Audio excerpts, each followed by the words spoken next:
umiiyak ka na naman. Mateo, namimiss ko na si Perla. Hindi pa rin siya bumabalik. Mateo, umiiyak ka rin. Umiiyak ka kasi Ate Bebe, naawa po ako sa'yo eh.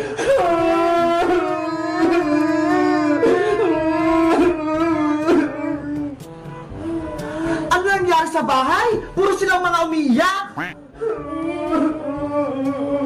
Beba, Mateo, tumigil na kayo. May bibigyan ko sa inyo. Ano po yun, Nay? Eto ho, parcel, kararating lang kanina. Ay, sitahan na pong hawak niyo. Secret! Binili ko to para kay Bebang. Wow! Atin po yan, Nay! Oo, Bebang, kasi lagi kitang malungkot eh. Kaya binili lang kita nito para sumaya ka. Ang laki naman po! Ano po kayang laman yan? Eto ho, kunin mo na para malaman mo. Akin po, Nay! Salamat po, Nay! Buksan mo na yung Bebang para makita mo yung nasa loob. Apa! Mateo, tignan mo ho! May pinagay sa akin si Nanay! Bebe, buksan mo na po yan. Sa tita po ako. Ang laki talaga nito! Ano kayang nasa loob?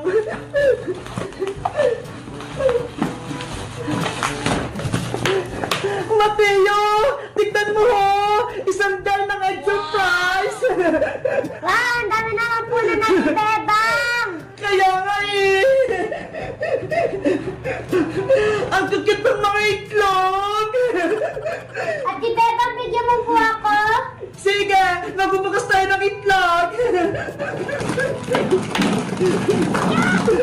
Wow, ang dami itlog. Mateo! Kumuha ka na ng sayo! Magbubukas na tayo!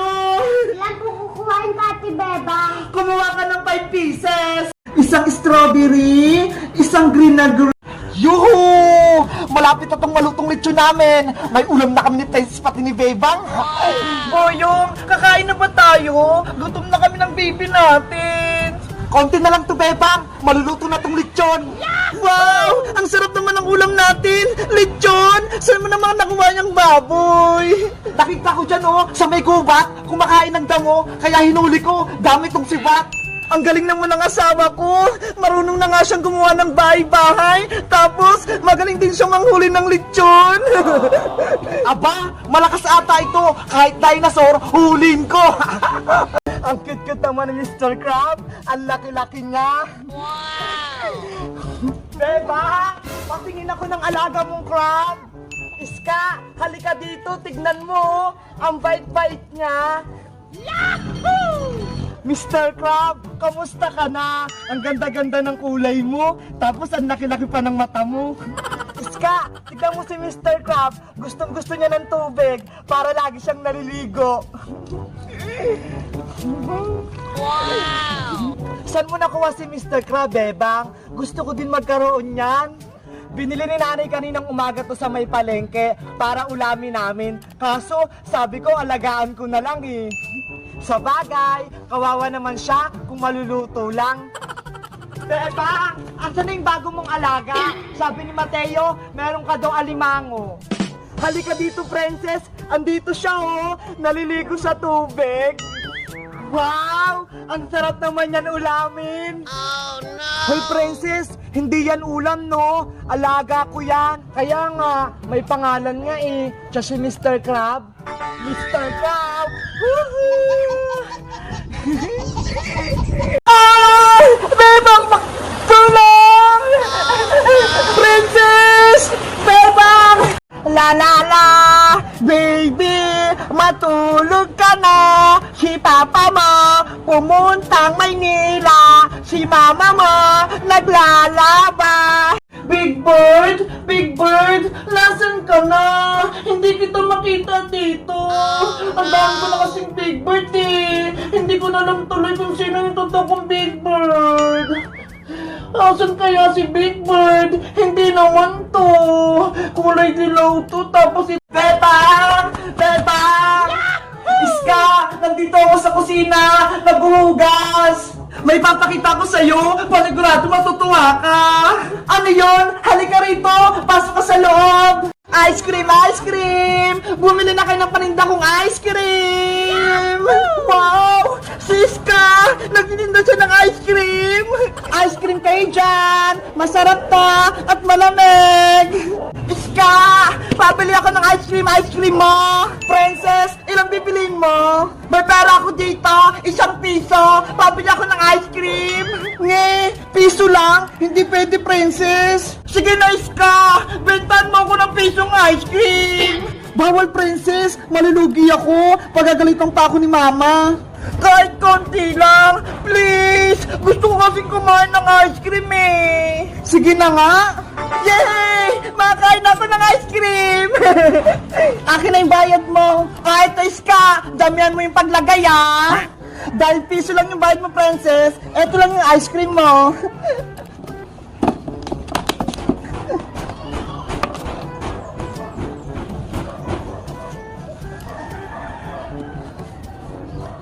Ah, etong princess oh. Ano yan, Iska? Ang liit ng ice cream ko. Huwag ka na magreklamo, princess. Piso nga lang yung pera mo eh. Ano ba yan? Ang damot mo, Iska. Oh, eto na. Kunin mo na. Magtutunaw pa to. Ice cream din to. Sayang. Boyong, bilisan mo gumawa ng baybayan natin. Yung anak mo ho, umiyak na.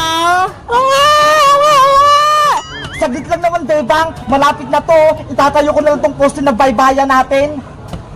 Tati Boyong, tapusin mo na yung baybayan natin. Gusto ko na kumain at matulog. Eto na, binibilisan ko na. Kaya nga, Boyong, uulan na ho. Wow! Ang sarap ng bike! Ang bilis-bilis! Princess, pero din ako ng bike mo. Gusto ko din maglaro niyan. Ayoko nga, Bebang. Nag-enjoy pa ako eh. Sige na, kahit isang ikot lang, princess. Basta, ako lang maglalaro ng bike. Hindi kita pahihiramin. Oh, no!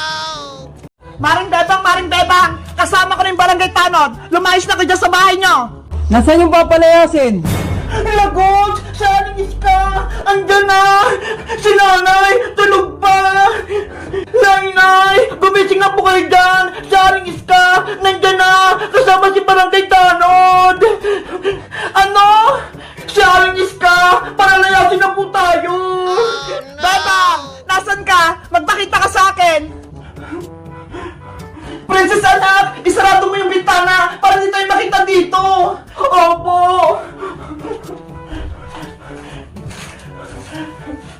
Ay aba! Ayaw niya akong harapin? Ipapakuha ko kayo sa tanod!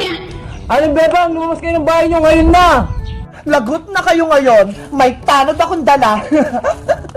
Nay! Ano pong gagawin natin?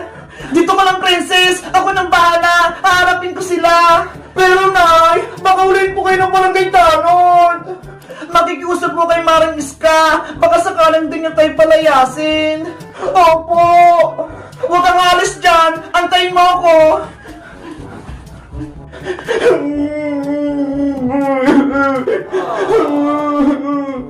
Bebang! Bumaba ka dyan! Hanapin mo kami!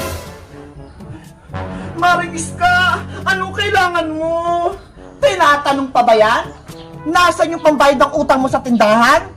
Mari, wala akong pera dito. Pero susiguraduhin ko, babayaran kita sa utang ko.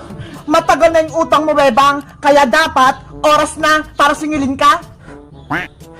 Napag-isip-isip ko, kukunin ko yung bahay kubo nyo bilang bayad sa utang nyo. Mari, wag naman. Mawa ka sa inanak mong si Boyong at si Princess. Wala kaming matitirahan. Wala na kayong magagawa, Bebang. Lumayas na kayo ngayon din. Umalis na kayo dito sa bahay kubo at kung hindi, ipapahuli ko na kayo kay Barangay Tanod. Aling Bebang, umalis na kayo sa bahay kubo ngayon na! Huwag pumanong tanod! Nagmamakawa ko sa inyo! Tama na yung drama, Bebang! Kunin nyo yung mga gamit nyo at lumayas na kayo! Aling Iska! Huwag nyo po kaming palayasin! At bakit? May pambayad ka ba ng utang ng nanay mo, Boyong? Meron po ako ditong prutas at gulay! Kinuha ko po sa bukid! Eto na lang po yung pambayad namin! Ayoko niyan. Gusto ko, pera, pambayad ng utang, at hindi ako kumakain ng gulay at prutas. Pero Aling Iska, wala po kaming pera. Ito lang meron sa amin. Dahil wala kayong pera, lumayas na kayo dito. At ako na ang titira dito sa bahay kubo. Manong Tanod, kunin mo na sila. Tara na! Huwag po! Sumama ka sa akin, Aling Bebang! Mang Tanod, bitawan niyo po si nanay. Anong papalag para walang mangyari sa'yo masama? Manong Tanod, huwag niyo po kunin si nanay. Huwag kang mag-alala, princess. Isusunod ko kayong palayasin kasama ng kapatid mo. Diyan ka lang, Aling Bebang, huwag kang aalis dyan. Boyong, ikaw naman ang kukunin ko. Ayoko po! Dito lang ako! Hindi ako alis dito sa bahay namin! Matigas ang ulo mo, ha? Hindi ko kayo papapasok dito sa aming bahay! Aray ko! Ah! Natamaan ako! Kuya Boyong! Mag-ingat ka! Princess! Pumasok ka na rin sa loob! Magtago ka ron para di ka makuha! Ako nang bahala dito! Opo, kuya! Ako yung harap yung Manong Tanod! Hindi mo kami papapalayas! Makulit ka, ha? Ah!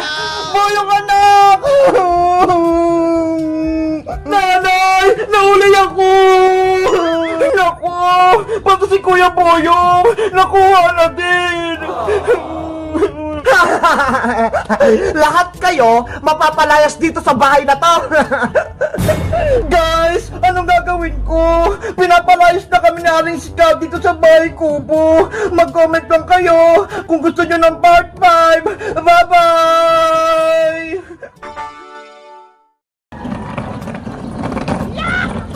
Eto na ba yung bahay ni Nanay Sitang? Nanay Sitang! Nanay Sitang!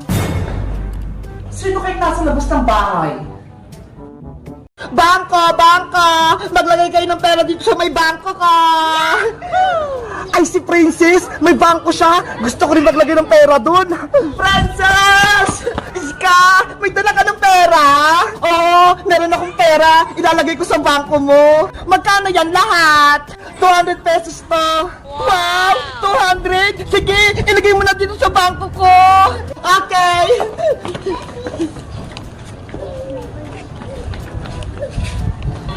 $100 $200 Ayan! Sana dumami kayo! Yay! May laman na ulit yung bangko ko! Siguraduhin mong matutubo yung pera ko, princess, ha? Oo naman, Iska! Tutubo yung pera mo! Dahil nagbigay ka ng 200, magiging 400 na yung bukas yung pera mo! Alis muna ako, princess! May inutos lang sa akin si mama! Bye-bye! Princess! Ano yan, Boyong? Nakita ko, may bangko ka. Pwede ba akong maglagay ng pera dyan? Oo naman, Boyong. Magkano ba yung pera mo? Eto, ho. Ano yan? 5 piso lang? Hindi yan pwede sa bangko ko. Pera din naman to, princess, ha? Bakit ayaw mo? Ang liit yan, eh. Bariya lang. Hindi ko yung tinatanggap. Dapat perang papel. Ang arte mo naman, princess. Umalis ka na nga dito, Boyong. Wala ka namang pera, eh. Sayang naman tong pera ko. Ayaw tanggapin ni princess. Bangko! Bangko! Maglagay kayo ng pera dito sa bangko ko! Princess! Eto na yung pera ko! Dadagdagan kayo nilagay ko sa bangko mo! Halika na rito, Bebang! Mag-deposit ka na! 300 naman yung ilalagay ko para marami na akong ipon! Ipasok mo na yung dito sa loob! Okay! 100 200 300! Ayan! Nilagay ko na! Ang galing! Ang dami ng pera! Siguraduhin mong hindi mawawala yung pera namin, princess, ha? Oo naman, Bebang! Akong bahala! Babantayan ko tong mga pera nyo! O siya, uuwi muna kami! Okay! Dito lang muna ako!